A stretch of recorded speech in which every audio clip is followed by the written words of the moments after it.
तीन बहनों की लालची भाभी। करिश्मा, रेशमा और मनीषा तीन बहनें हैं। उनका एक भाई भी है, मयंक। मयंक अपनी बहनों को बहुत प्यार करता है, लेकिन मयंक की पत्नी सविता इस मामले में मयंक से बिल्कुल ही अलग है।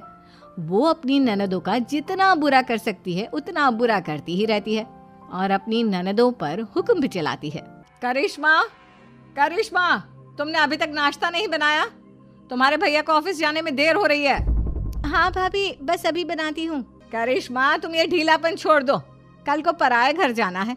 वहाँ अगर तुम इस तरह से काम करोगी तो लोग क्या कहेंगे कि माँ ने और भाभी ने कुछ सिखाया नहीं। और तुम्हारी दोनों बहनें कहाँ हैं?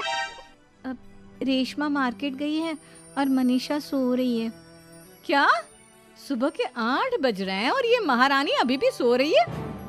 ये कहते हुए सविता अपनी सास दुर्गा देवी के पास जाती है। माँ जी, देख रही हो अपनी बेटियों के तौर तरीके?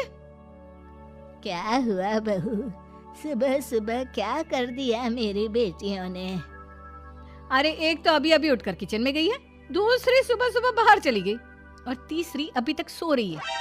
क्या करूं मैं इन तीनों का, मैं तो परेशान हो गई हूँ। जा जाकर उठा उसे और रेशमा से मैं बात करती हूँ। सविता सीधा मनीषा के कमरे में जाती है और उससे कहती है, महारानी जल्दी उठो, सूरज सर पर आ गया है। भाभी थोड़ी देर और सोने दो ना, मैं रात को लेट सोई थी। वो क्या ना, यूनिट टेस्ट चल रहे हैं। शराफत से उठती है या नहीं, या फिर पानी की भरी बाल्टी डालूं तेरे ऊपर? नहीं भाभी, मुझे बिस्तर में नहीं लाना, उठती हूँ मैं। मनीषा जल्दी से उठकर बाथरूम में चली जाती है। सभी आराम से बैठकर नाश्ता कर रहे होते कि तभी रेशमा बाजार से हाथ में सामान लिए आ जाती है। रेशमा को देखते ही सविता उस पर बरस पड़ती है। लो, आ गई महारानी। ऐसा भी क्या सामान लाना था जो सुबह आंख मलते ही बाजार की तरफ रवाना हो गई?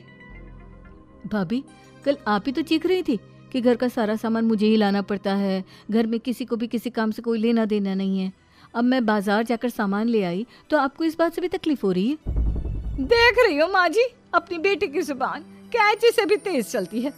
और मयंक, आप तो कुछ कहेंगे नहीं अपनी लाडली बहन को। रेशमा, अपनी भाभी से ऐसे बात नहीं करते, चलो माफी मांगो। भैया, मैं क्यों माफी मांगू?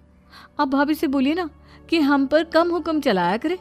हम इस घर की बेटियां हैं और आपकी पत्नी की ननद है, नौकरानी नहीं। लो कर लो बात। इनकी भलाई के लिए कुछ भी बोलो तो इन्हें बुरा लग जाता है। इस घर में यही इज्जत है मेरी। देख लो माँ जी, आपकी बेटी किस लहजे में मुझसे बात कर रही है। सविता वहां से चली जाती है। मयंक को बहुत गुस्सा आता है, वो भी वहां से